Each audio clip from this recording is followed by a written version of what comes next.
Good evening. It's now 6 o'clock on Thursday, May 21st, 2026. And I can now call the Planning Commission meeting for the town of Cape Creek, Arizona to order. Guess we can begin with the Pledge of Allegiance. Pledge allegiance to the flag of the United States of America, to the republic which stands, one nation, under God, indivisible, liberty and justice for all.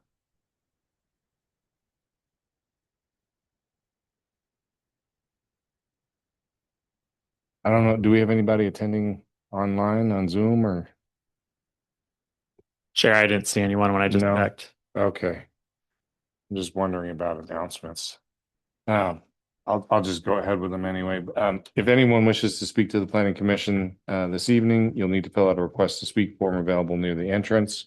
If you have any items you'd like to be considered, please give them to the clerk along with your request to speak form. Copies of any reports, photographs, diagrams, charts, maps, or other materials presented to the planning commission must be given to the clerk for inclusion as part of the official town record.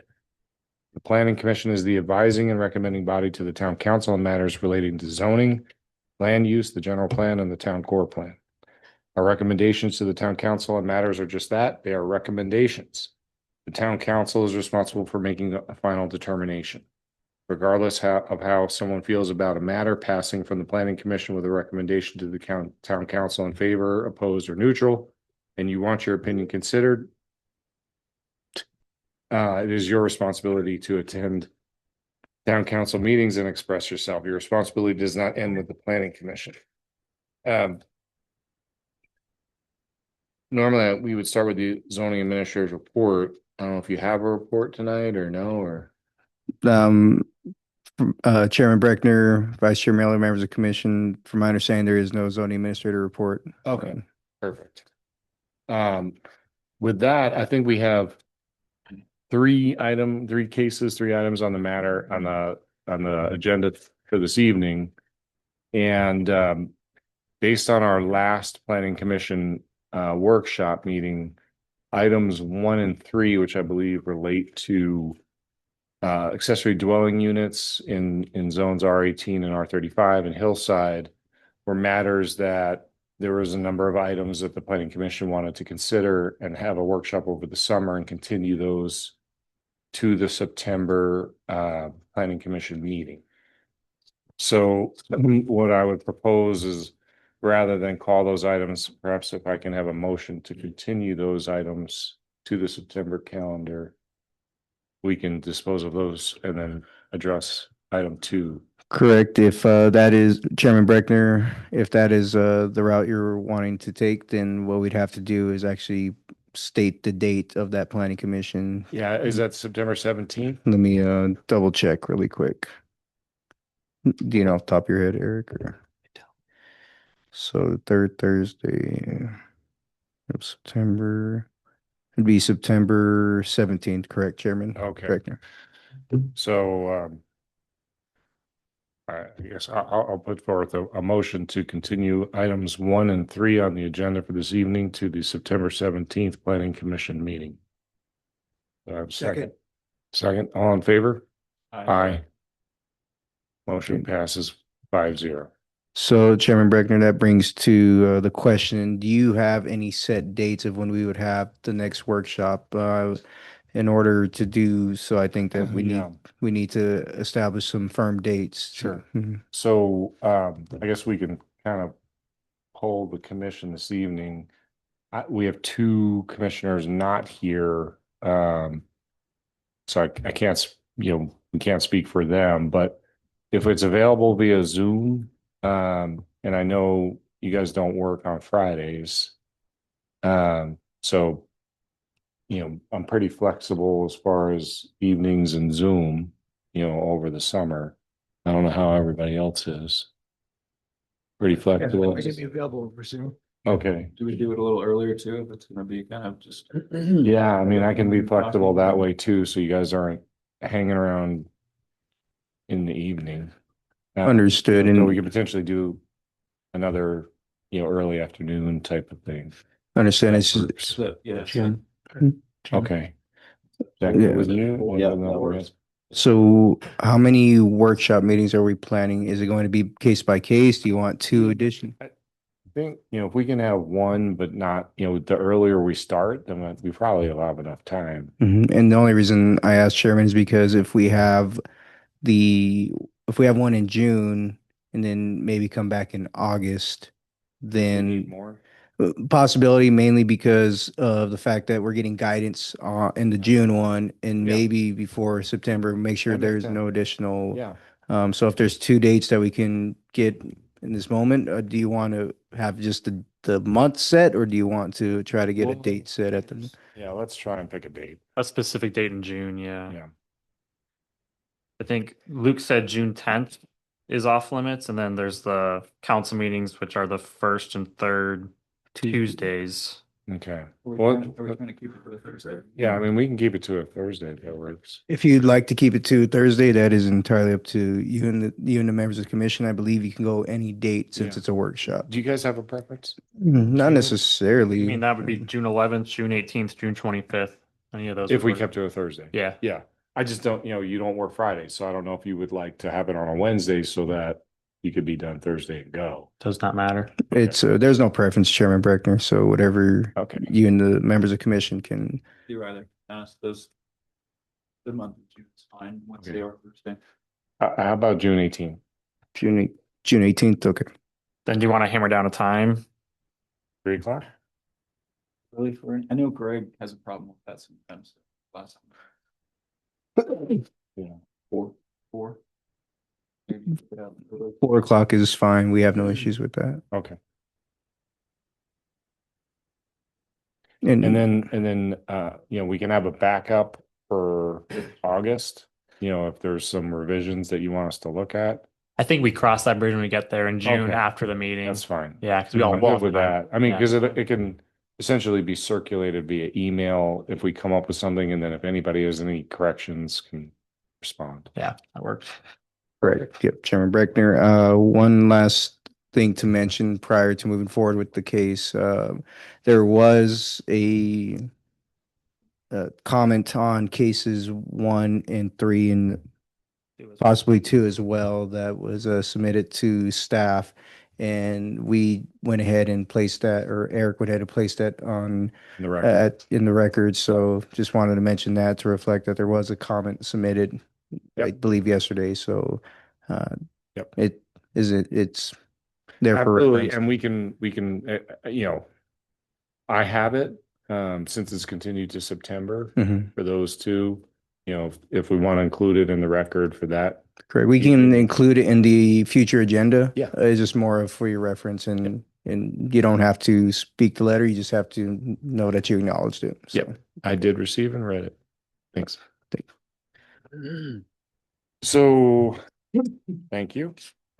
So with that, we can move to item 2, which is a commission discussion and possible recommendation of approval for case A 2602, amendments to the zoning ordinance, chapter 3, commercial zones, section 3.1, commercial buffer zone, section D, bulk regulations, section 3.2, town floor commercial zones, section D, bulk regulations, section 3.3, commercial, general commercial zones, section D, bulk regulations, section 3.4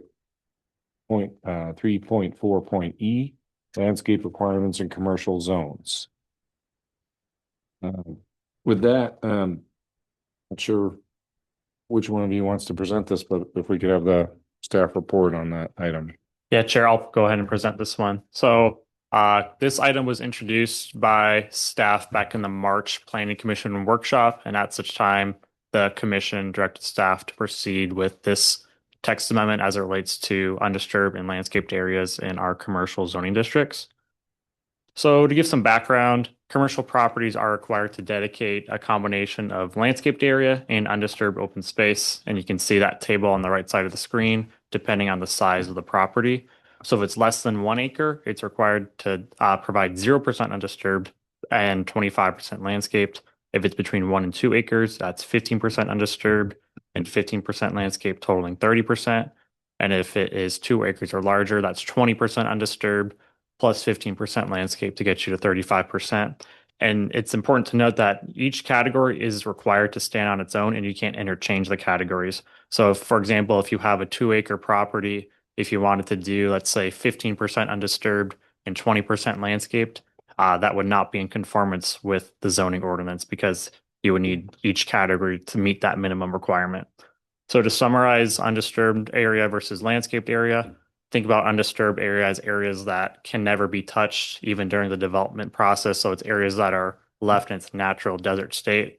And we do require additional native plants to be placed within those areas subject to town approval. And then landscaped areas, on the other hand, are areas that can be cleared during the construction process, but then later replanted with native low water use plants. That's from our town approved list, which is a technical design guideline number 4.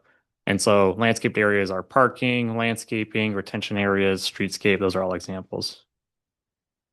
So going into the reason why we brought forward this text amendment, undisturbed areas on commercial properties can be hardly visible, isolated, and also they can limit the feasibility of development when factoring in that our zoning ordinance requires properties to adhere to items such as parking, retention, setbacks, building height, and other things without the flexibility to deviate from those requirements.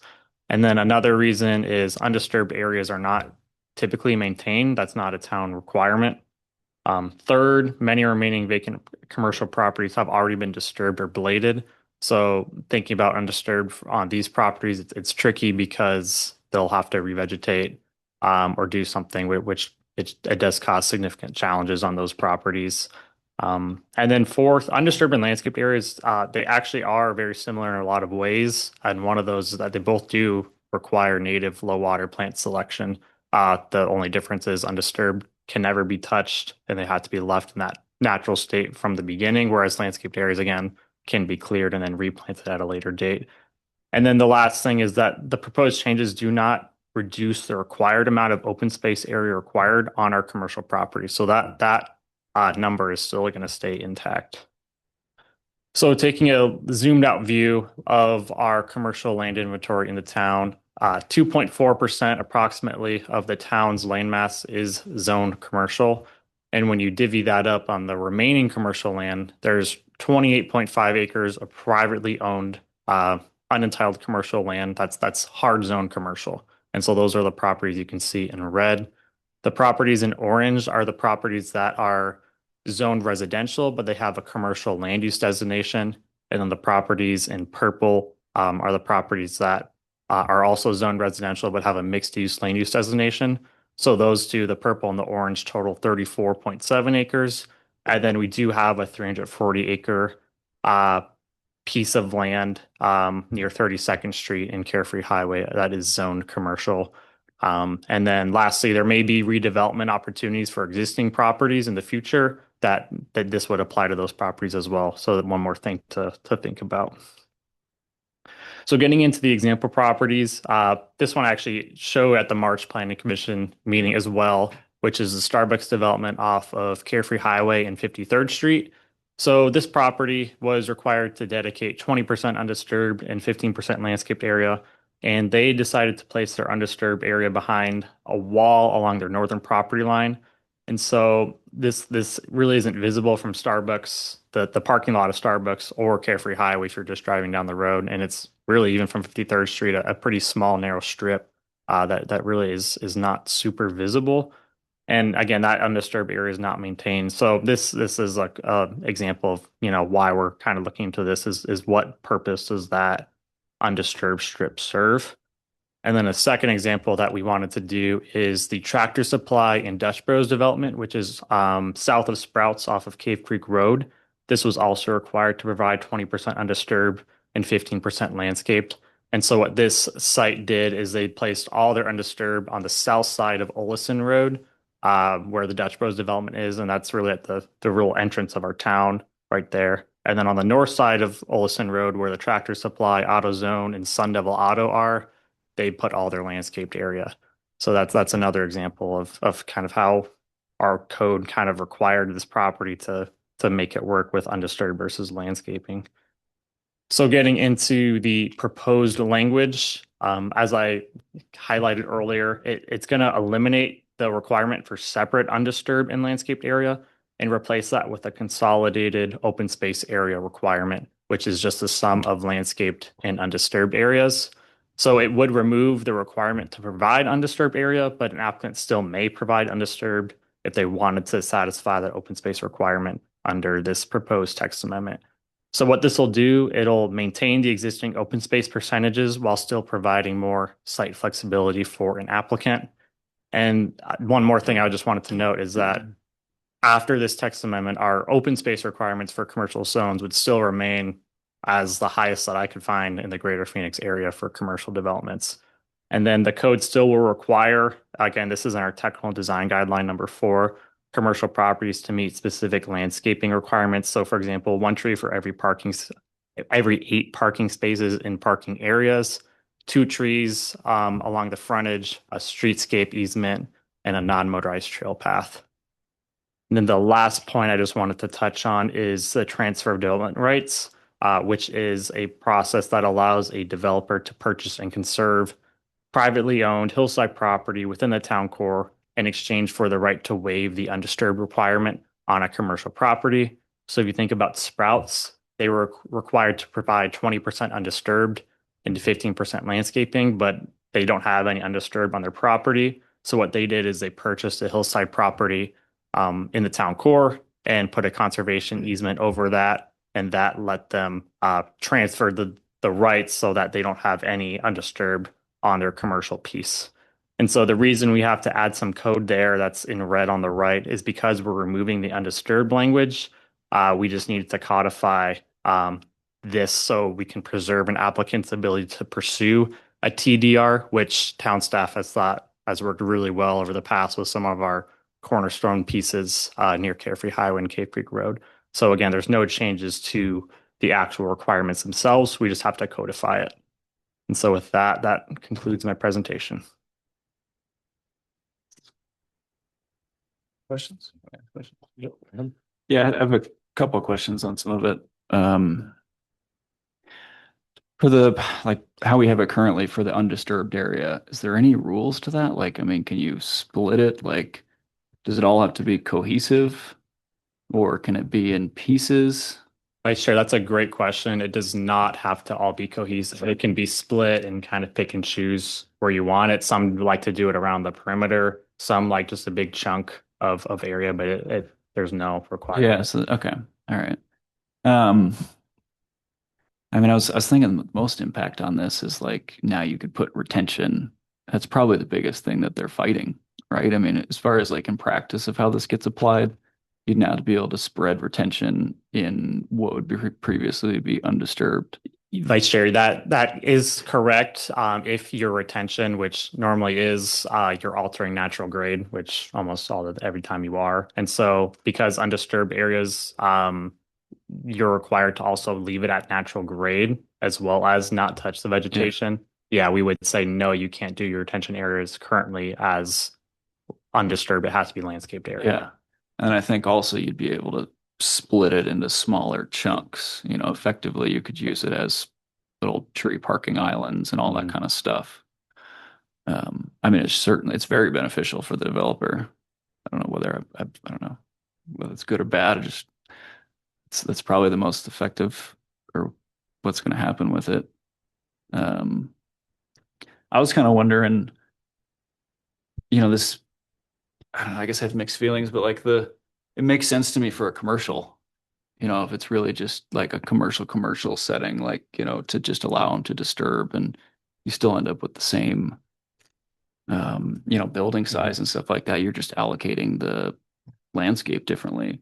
But I'm wondering maybe in the commercial buffer, do we reassess, you know, if I'd be curious, you know, I know we've got maps here.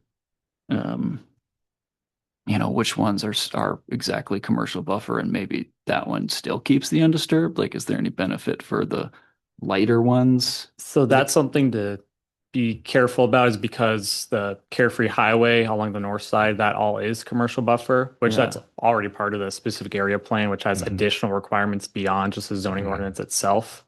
But that's also where a bunch of our future development is going to be. Yeah. So that's definitely, if we touch commercial buffer, that's kind of an important deal. Well, and are you proposing, does this blanket change all commercial and everything or just? All commercial? three commercial Yeah, zoning to all districts. three. Yeah. But it seems like most of those ones north of Carefree Highway are smaller, like 1 acre ones, which don't fall into this anyways. That is correct. There's a few in the town core that I can think of that are town core commercial zone that are over an acre. Yeah. Yeah. Because I just feel like the ones, like maybe not along Carefree Highway, it's like you say, a lot of them are already disturbed. But like maybe the ones along Cave Creek, like closer up here, Those are town That core are- commercial. do you like, well, the ones, Like right here. You're saying Yeah. by oregano's and. yeah, just south of here, town core commercial. I mean, those ones I see the point of having the natural space a little bit more. I mean, I guess, like your point on the one with the space behind the Starbucks. I mean, yeah, you don't see it, but I guess it's, I don't know, animal habitat or corridor or something. Yeah. I don't know. I had a question about that space behind Starbucks. What would the alternative, I mean, obviously this is hypothetical, but they did it to have their open space requirement, right? Undisturbed. But if, would it have been done any differently if we had the current, what's being proposed? Chair, that's a good question. What they could have probably done is pushed that wall back to the property line, shifted everything further back off Carefree Highway and had more streetscape along the frontage. That's one thing I could think of right off the Right. bat. I mean, Or something a little better. maybe they had retention problems we don't know about, which is why Yeah. they did that. There's Yeah. a lot that goes into it. Yeah. Would this new proposal basically do away with TDRs? If there's no requirement for undisturbed, why would they do a TDR? Commissioner, there still would be the ability to do a TDR. So if you look at the code that's being in place currently, because you're allowed to transfer over your undisturbed requirement, we're just preserving that. So if it's a property between 1 and 2 acres, you're currently under the code allowed to dedicate 15% towards a TDR because 15% is the undisturbed requirement on a property between 1 and 2 acres. And if it's a property 2 acres or greater, you're currently allowed to dedicate 20% towards your TDR because 20% is the undisturbed requirement currently. So we're wanting to keep that exactly how it is in place. That's not what I'm getting at, though. If you're doing away with the undisturbed, I mean, really purely undisturbed, not ever touched land, why would you do a TDR? Well, an applicant would want to do a TDR in that instance so they can have that 20% example, for example, if they're a That- 2 I'm not acre or talking larger about, I'm talking property. about undisturbed, not landscaped. Yeah, Commissioner, Basically, you're saying that you're trying to move the undisturbed and landscape off of the property onto a TDR. Commissioner, currently you're only allowed to move your undisturbed onto a TDR. You're not allowed to move your Under this, we're landscape. doing away with undisturbed. So because we're getting rid of undisturbed in chapter 3.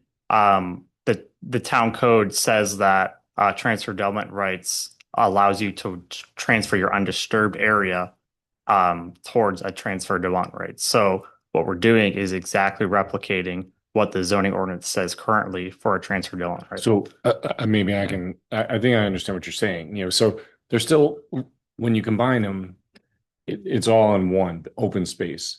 There's still going to be landscape requirements, but if they do a transfer density, right, they can cut down and basically develop more of that lot, right? Not have to meet the open space requirement to the extent that they do a transfer density. So there's still a benefit if they want to develop out more of that parcel like Sprouts did, even with this change. But they're limited to a certain. But I'm trying to get at is the truly the current undisturbed land that you're not ever going to touch for anything. You're trying to move that off into a TDR so that you can blade more of your property, right? Commissioner, yeah. So I guess Okay, so if you do away, if you combine undisturbed and landscaped and you allow them to landscape basically the sum of those two and move that to a TDR for large properties. If they don't do that, if they don't do a TDR, they don't have to have any purely undisturbed at all. Commissioner, that is correct. Yeah, if it is. So for example, take a 2-acre parcel, for example. If this proposed text amendment, a 2-acre property is required to provide 35% of open space area, which could strictly be just landscaped Yeah, area. that was my point, is that basically it allows a commercial property to not have any undisturbed anywhere. Well, And the purpose of the undisturbed, from my understanding from decades ago, was to allow for animal habitat and non areas where you don't have a gravel Yeah. lot. Chairman, That was the point of it. Chairman Spitzer, just having done a TDR, just presented it this Tuesday to council, just so I make sure I can understand this correctly, is that they're allowed to blade the entire property since they got that transfer development rights, Yes. preserving the hillside. So yes, they don't have to provide undisturbed, but they still have to do the landscape requirements and meet that requirement. So, and even on the commercial developments, just to note that they are required to salvage trees, cacti species, and contribute that to their landscape requirements. So that wouldn't necessarily go away in this development that occurred right now. So if I'm helping answer the question. So yes, regardless, it would still allow for no undisturbed as long as they do the TDR. That's currently. Not to do a TDR, then they could landscape their entire lot. Yeah. With gravel and not have any undisturbed space at all. So Commissioner, they could put the gravel, like if I going back to, I think this Tractor Supply one is a good example on the right side. So yeah, they could put gravel down and then put native plants on top of it, Yeah. kind of like that. That was my point. Thank you. I guess what I'm trying to understand is why, the point of the TDR is so that they can use more of their commercial parcel to build on, to utilize, rather than have less open space, or less. Undisturbed. Yeah, well, in the, I'm going to say open space because what you're trying to move to is just call it open space, Yeah. whether it's landscape, open space, there's no building on it, Yeah. right? And so when they do the TDRs, they're essentially trying to have more building, more parking, more. And so even with this change, there's still going to be to a certain extent, some demand for TDRs because they want to put more commercial building on the But there's a parcel. cost to a TDR, a large cost in some cases. Right. So in cases where they don't want to do TDR, then they could landscape their entire lot and not have any undisturbed at all. Undisturbed as it is defined now. Yeah. As opposed to Yeah. the future. Yeah. So you're basically doing away with the animal habitat. Yeah. If possible, Yeah. because no one's going to do that anymore. Yeah. Yeah. Yeah, that's my feeling towards it a little bit is, there's a difference between raked gravel that's sprayed with pre-emergent and raked every, once a week versus natural desert kind Yeah. of crust and landscape and that, animal corridor type of stuff. Yeah, and Chair and Commissioner, these are all really good points. I think there's also, think about like, again, the Tractor Supply Dutch Bros, there's an aesthetic argument to it, too, which also with undisturbed areas, because they're not required to be maintained, some property owners are better than others at, making sure like the snake net and things don't grow in there. Yeah. But, that's another thing to kind of consider is, the aesthetic kind of piece of it. Yeah. That's- It that's seems a tough problem, because like though. what might be Yeah. what might be good and work on one parcel isn't going to work on another. So just to clarify, if it's undisturbed, they don't have any, no requirement for them to maintain that at all, to trim any of the trees if they become too, or to brush it, or even stick net if it starts to accumulate that parcel or part. Commissioner, that is, as far as like the trees go, yeah, it's recommended that those don't get touched. It is obviously with a stink net, we encourage them to remove it, but it's hard to remove it without going in with a, something and taking out the trees, so it's a little tricky. Yeah. Now, when they can either leave it open, they still have the option to do that, leave it open space under this, Correct. or landscape it, Correct. right? And then our landscaping has certain guidelines that limit what they can actually landscape with. Correct. It has to be native plants, and that is actually, you can see it in our technical design guide number 4. And then it has to meet a certain density requirement. So again, if it's along the frontage, it's 2 trees for every 40 feet. And then if it's just general landscaped area, it's 35 plants per 1,000 square feet. You have to have that many plants per a certain area. Yeah, the landscape guidelines are pretty good. Yeah. And if they do mean- cobble a natural rock, it's a little bit better. Yeah. I mean, my experience with, development is, they're spending a lot of money developing it. They want it to look nice. And, I would imagine in instances where we have an eyesore of undisturbed, the business owner may not actually want that, but they were forced into that as part of this. Yeah, and Chair, one thing I guess I should have highlighted more is when you go back to looking at many of the commercial properties that are left, a lot of them are already bladed. Yeah. So if you think even the ones across the street, for example, those ones are pretty much bladed. And if you look at, the ones throughout some of the town core, I mean, if you would require those to have undisturbed, you would essentially say, okay, you have to revegetate these areas, significantly, which can again be another added cost. Yeah. Yeah, when I look at this map, all these properties along major roads, Cave Yeah. Creek Road, Carefree Highway. So I think maybe many years ago, probably a lot more. The argument, the habitat corridor, if you probably looked like it had more corridor than it does today, right? A lot of developed and will be developed. I think that's going to go away, but these are major roadways in our Yeah. community. And But we do make them re-veg it. I mean, if it's already been previously disturbed, Then they have. it says in here it's revegetated and put back and not split it. Because that's my biggest worry about this, is just how it's going to get allocated. I know, you've got building setbacks, so like the buildings that, are still going to be set off and you're going to have open space and all these kind of things. So maybe it's, I'm splitting hairs here, but it does give them more opportunity to, spread out more retention and then also split it like, a parking space, and then you've got a 5-foot planter and then 5 parking spaces and a 5-foot tree planter. And I mean, all good things for the trees, but you can end up with smaller landscape islands that aren't as successful as larger swaths. And one thing to consider too is for our landscape requirements currently. So again, a 2-acre parcel, 20% undisturbed plus 15% landscape. They can currently do that towards the 15% landscape. A little, square or whatever for your parking area. We obviously don't recommend that when applicants come in. We want to see a little bit better than that.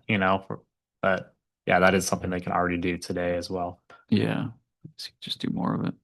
when the applicants come in, and sit down with you, do you have discussions about vegetation and what plants? Do you actually give them recommendations? And because this might be their first time building in this area, right? You have a lot of experience. You know what plants do well. You might know what plants take less water than others. Water is an important topic too. And so when you look at developer putting in new plants, they also have to put in new irrigation, right? So we know what the current situation, future of water will be in the town of Cave Creek. That to me is also a consideration when they come to develop that of low water usage, recommending maybe shutting it off after a couple of years, those types of things. Commissioner, that's a great point and a great question.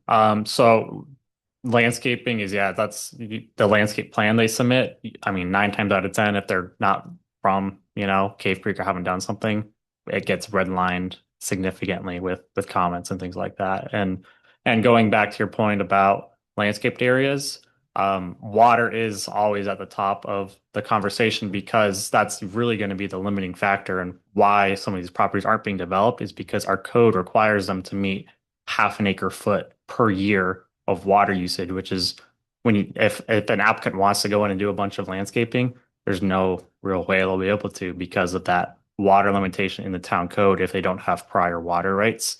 And then additionally, if they do landscape it, our recommendation is always to have it on for a year and then taper it off. So usually after a year, the water goes away for completely for the landscaped areas because they're required to use native plants.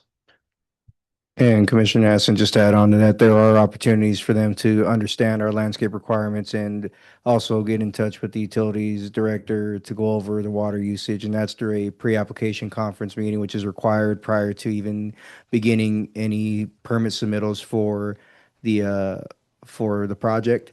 Then you also have to go through a site plan review application, which is another opportunity to evaluate the landscape plans, and then the building permit. So there's almost 3 to 4 opportunities for them to understand our landscape requirements and any issues they may have with the irrigation meters. I believe the utility director does go over that aspect and then let them know when it would be pulled, if it's going to be pulled. So just to note that.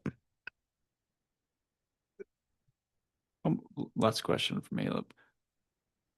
In our current, the way that's currently at, I mean, how much do you think it's really stopping people from developing? I mean, is it really, putting the, Vice Chair, that's a great question as well. And that's hard to quantify because, we'll hear feedback like, so you're really going to make me not touch this area and move this around and do different things just to, have meets. So I have 15% undisturbed and 15% landscaping. So it's hard because I mean, I can't say how many developments have walked away just because of this specific thing, but it's just one extra thing when we have a rigid zoning ordinance like we do that they have to factor in. It just, again, it's something that they have expressed has made the development process a little bit tricky on that end.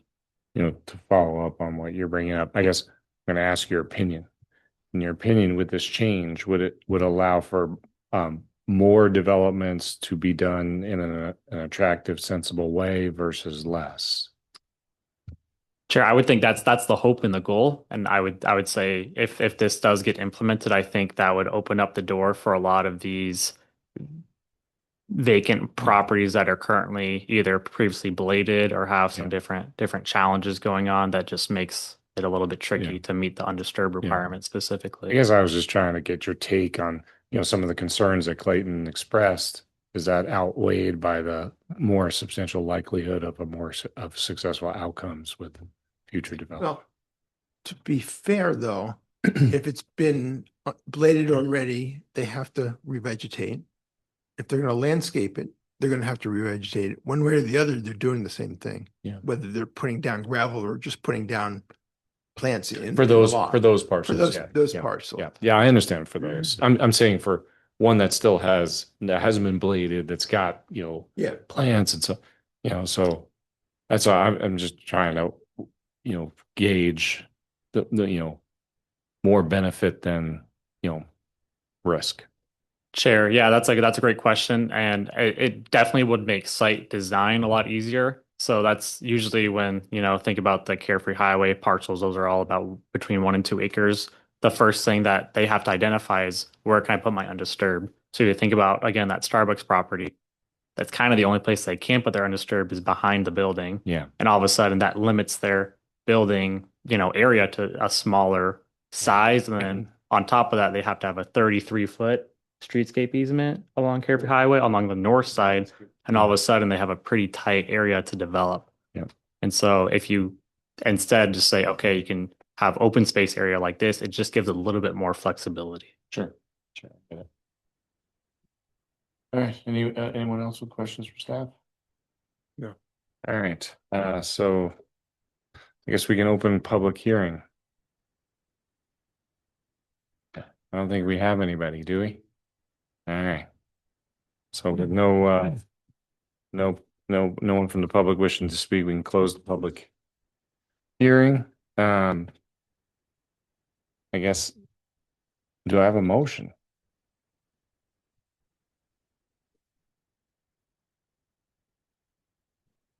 I'll give a motion. Okay.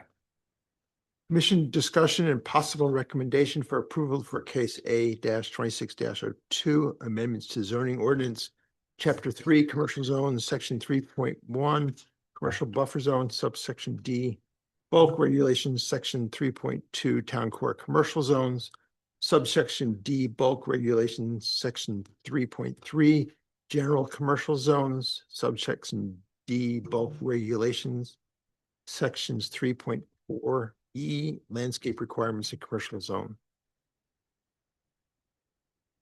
Do I have a second? Second. All right, so we can now open commission discussion.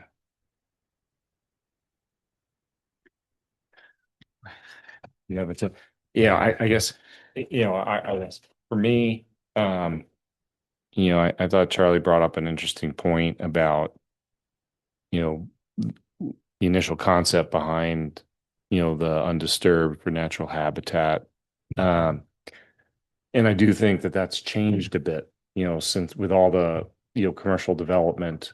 And from my own experience landscaping my own home, it seems like the more I landscape, the more I have wildlife, and their habitat in my yard. But, to me, I think the benefits of this outweigh the risks.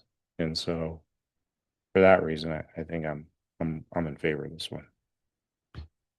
I feel like I have mixed feelings about it. I mean, personally, I'm just like a desert purist, and I'm just saying no. No. But I got to look past and see what is the best interest of the town, and I don't know, developing these things rationally and whatever. And I'm still kind of mixed on it, so I really don't know. Yeah. I can see where this could benefit some of the smaller parcels. I think it would make their lives easier, development easier, and much less costly. However, the town residents expect open space. They expect undisturbed areas in town, even if it's commercial or not. That's what the people want in this town.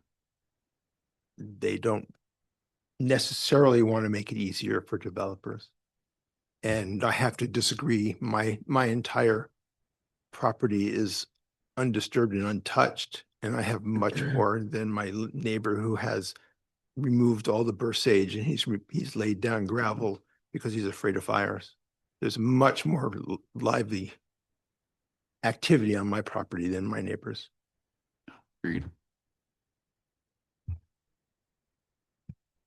I can see possibly getting more creative with these spaces, given the flexibility to landscape in different ways.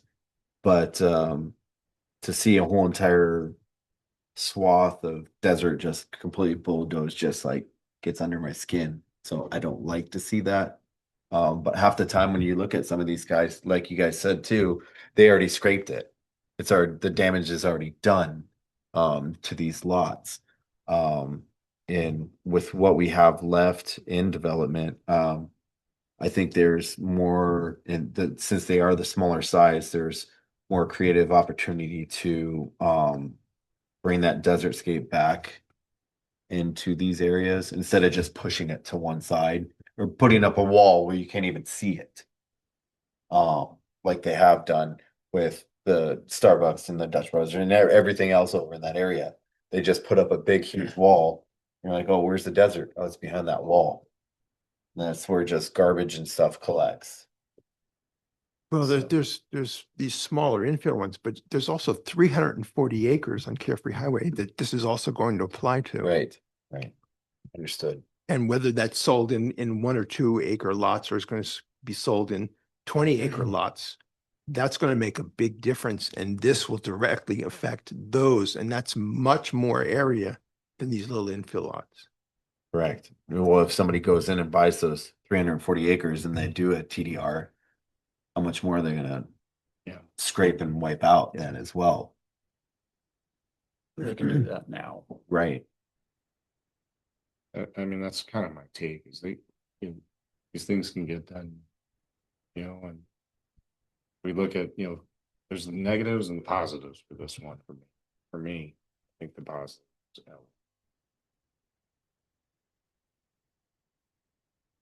anything?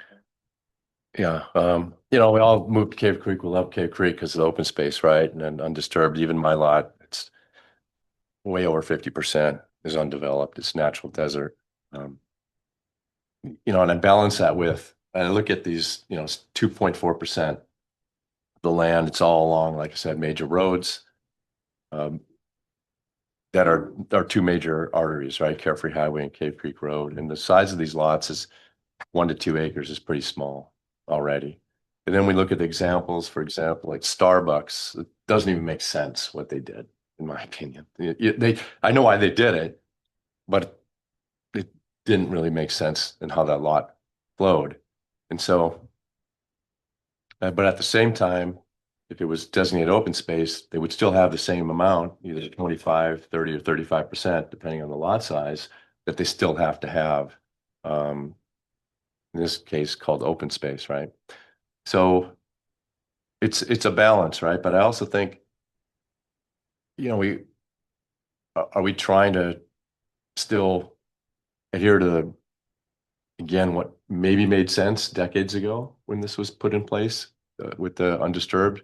Versus to where are we at today and what do we have left? And so because of that, I just feel like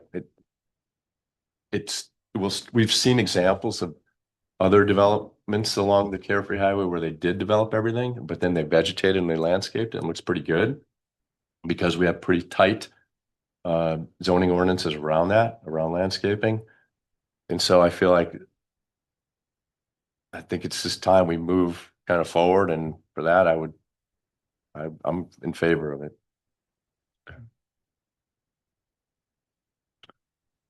All right. With that, I guess we can close the commission discussion and take a vote. So you want to do a roll call vote? Yeah. Chairman Breckner. I'm saying, yeah. It's gonna be Chairman Breckner, Yes. Vice Chair Miller, No. Commissioner Wedge, Yes. Commissioner Addison, Yes. Commissioner Spitzer. No. Okay, with that, appears the recommendation is in favor, 3-2. And I believe that's all we have for this evening. So do I have a motion to adjourn? Motion. Second. Second. All in favor? Aye. Aye.